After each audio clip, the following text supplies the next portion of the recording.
Muchos han sido los experimentos científicos que se han creado en el secreto. La mayoría de estos atentan con los derechos fundamentales del ser humano y de la vida en general. Trasplantes de cabeza, resurrección de muertos o cerebros conectados a máquinas son algunos ejemplos de los atroces experimentos que se hicieron en la antigua Unión Soviética. ¿Por qué el ser humano se adentra en la parte más oscura y siniestra de la humanidad? ¿Qué estarán haciendo hoy en día sin nuestro consentimiento?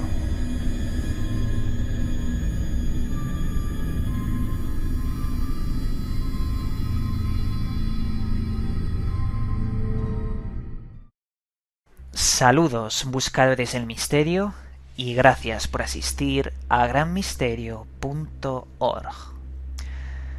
Veréis, siempre me ha interesado el indagar, investigar y leer muchos informes desclasificados por los gobiernos. Informes que nos hablaban de que hace unos 50 años, unas cuantas décadas, se hacían experimentos clandestinos de lo más atroces. Experimentos muy parecidos a aquellos que hizo el nazi Mengele, que atentaban contra toda la humanidad. Pero estas operaciones, experimentos clandestinos, no son solo exclusivos de Estados Unidos, ya que a lo largo de toda la historia, muchos han sido los países que les ha gustado toquetear las membranas, las entrañas del ser humano. Por ejemplo, en Rusia, en la antigua Unión Soviética. Os voy a hablar de unos experimentos que la verdad son muy fuertes, pueden herir la sensibilidad de las personas que estén viendo este vídeo, pero os advierto de que no voy a colocar ninguna imagen ni ningún vídeo de estos experimentos. Existen, pero por respeto a vosotros no las voy a colocar. Os voy a dar la información. Si tenéis curiosidad por los vídeos que avalan la existencia de estos experimentos, voy a colocar algún enlace en la descripción de este vídeo. Pero bueno, os voy a hablar de un científico llamado Vladimir Demikov. Un hombre que hace unas cuantas décadas le gustaba mucho experimentar sobre el sistema circulatorio de cualquier ser vivo. Por ello, empleó sus conocimientos para realizar trasplantes de cabeza. Hay varias imágenes, varios vídeos, en el que este científico coge a cachorros pequeños, les corta la cabeza y los une con la fisionomía de un perro más grande. Consigue que esos dos animales vivan durante varios meses fusionados, como si fueran siameses artificiales. Experimentos cuya atrocidad, puede ser bastante elevada, pero sin embargo, esto hay que decirlo, amplió las fronteras de la ciencia. El señor Demikov le quedó prohibido por su jefe de que hiciera estos experimentos de trasplantes de cabeza en otros seres vivos. Ni siquiera se sabe si este hombre hizo caso a su jefe, porque su jefe estaba aterrorizado por las barbaries que estaba haciendo. Y por eso, dejó el asunto. O al menos eso es lo que se sabe. Sin ninguna duda, este señor fue el precedente para que otro científico tomara ejemplo e hiciera cosas que van mucho más allá de la ética humana. Después de la Primera Guerra Mundial, un hombre llamado Sergei Bryukhanenko, otro científico detrás del telón de acero, intentó experimentar con los trasplantes. Para ello abría en canal a varios seres vivos, no humanos, vivos, y les extraía los órganos para poder experimentar con ellos. Su principal obsesión era mantener vivos los órganos, mantener un corazón palpitante fuera del cuerpo de donde lo había extraído. Y por ello creó una misteriosa máquina, una máquina a la que él llamó el autoyector. El autoyector se basaba en una serie de tubos de plástico conectados a una máquina que, para que os hagáis una idea, funcionaba como un corazón artificial. Esto funcionaba como un aparato de diálisis, es decir, el líquido sanguíneo entraba en la máquina, lo oxigenaba y volvía a entrar en el cuerpo del paciente.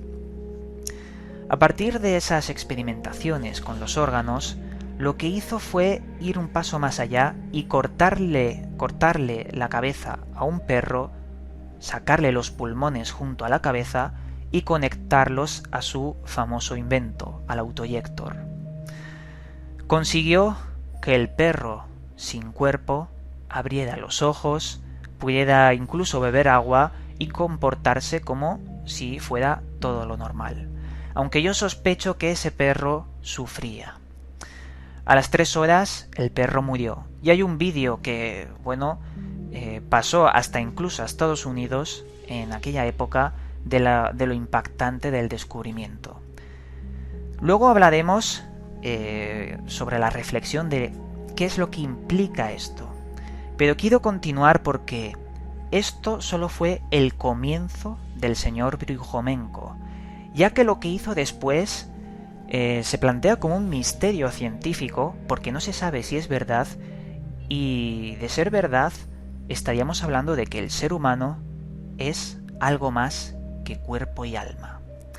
Veréis, a raíz de ese experimento del perro sin cabeza que llegó a morir a las 3 horas, en los años 30, se interesó mucho por los cuerpos de personas humanas que habían fallecido. Él pretendía devolverlos a la vida, despertarlos después de la muerte. En uno de sus experimentos cogió a un hombre que había fallecido hace unas 24 horas en cirugía y lo que hizo fue intentar despertarlo. Para ello hizo conectar a ese hombre que había fallecido a su autoyector, extraerle toda la sangre y volvérsela a colocar oxigenada. Hizo más cosas que no quedan muy claras en los informes, pero al parecer lo que consiguió fue que a los 15 minutos ese hombre que había fallecido abriera los ojos, empezara a convulsionarse, a tirar líquidos por la nariz, por la boca y a emitir unos gruñidos que podríamos catalogar como sonidos que vienen de ultratumba, unos sonidos espeluznantes que se llega a recoger en el informe que eran penetrantes en el alma. A partir de ahí, el informe cayó en un mito. ¿Por qué cayó en un mito? Porque ese fue su último experimento público y pasó a formar parte de, el secreto científico militar para su gobierno. Es decir, pasó a ser contratado por el gobierno. Sus experimentos habían roto la barrera y querían potenciarlos. No se sabe qué es lo que consiguió después este hombre, tampoco se sabe si esto fue verdad, el experimento, el último, pero sí que se tienen pruebas de lo que hizo. Por lo tanto, aquí nos plantea un verdadero dilema. ¿Dónde queda el alma, la mente, el espíritu, llamarlo como queráis, del ser humano? ¿Dónde está esa otra parte cuando de entre los muertos revivimos a un ser humano?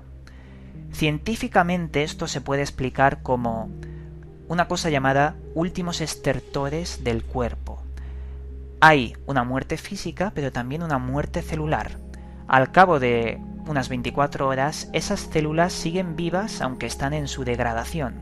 Por lo tanto, unos autorreflejos de ese cuerpo fallecido podría haber sido el causante de esto. Creo recordar que utilizaron también electricidad como estímulos, y eso puede hacer que un cuerpo fallecido se mueva. Pero si algún día de verdad se consigue revivir a alguien de entre los muertos, ¿dónde quedaría el alma humana? ¿Qué es lo que seríamos nosotros? Al igual, si se revive a alguien, se parecería más a un zombi, a un animal rabioso, sin conciencia, que a un ser humano. Aunque hay que decir que el ser humano es un animal. No sabemos a dónde llegaron después en lo clandestino. Lo que sí sabemos es que hoy en día los experimentos militares siguen haciéndose y nos llevan en el campo científico militar más de 100 años de ventaja.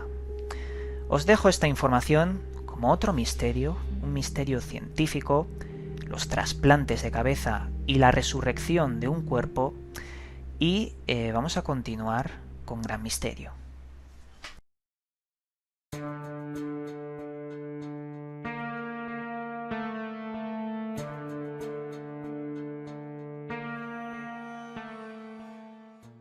Bienvenidos a la sección Pregúntale a VM, una sección en la que tú puedes hacer preguntas en los últimos vídeos de Gran Misterio y yo las iré respondiendo poco a poco como pueda.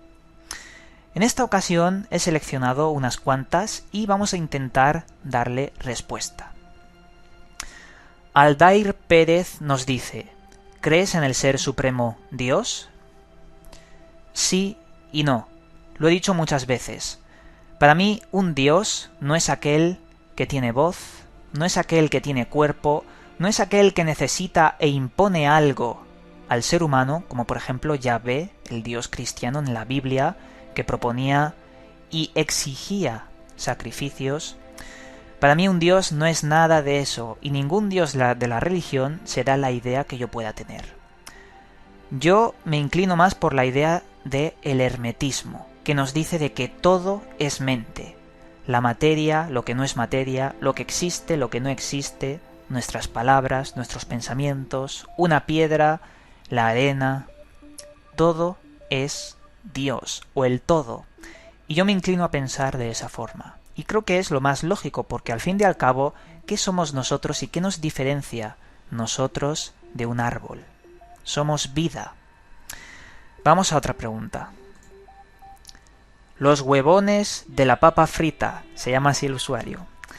Hola Iván, hasta ahora se ha descubierto que es The Bloop, y si es un sonido orgánico, por Iván Vargas, tu más grande fan from Chile. Bueno, por ahora no se ha descubierto qué es ese misterioso sonido que se descubrió mediante unos hidrófonos hace ya unas cuantas décadas.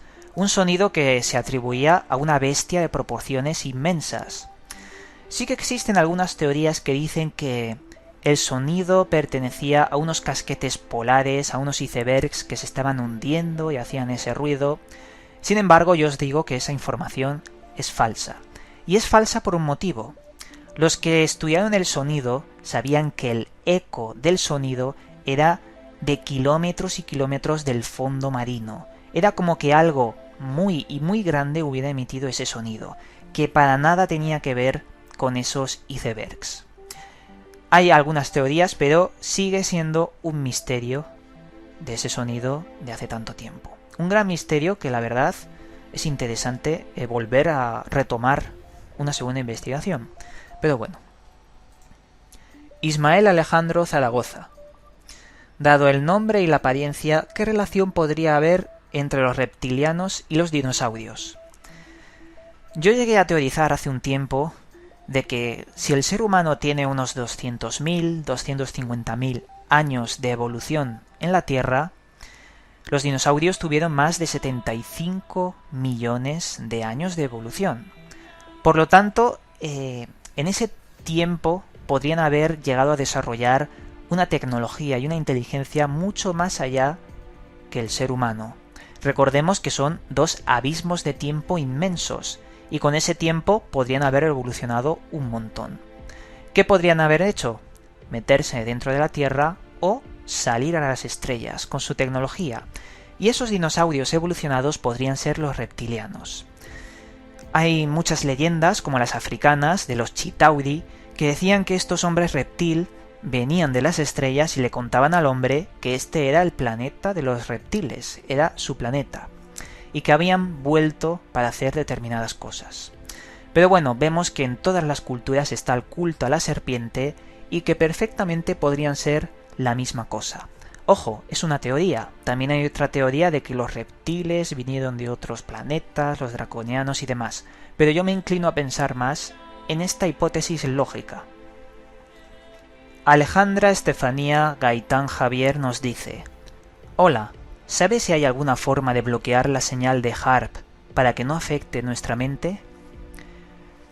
HAARP ha caído en un mito. Sus instalaciones en Alaska fueron cerradas, pero el proyecto HAARP se ha mantenido en un montón de instalaciones muy diferentes. Podemos hablar del ACECAT en Europa, del Sura en Rusia, o incluso de las nuevas plataformas de armas de Tesla, si las llaman, que estarían surcando el mar.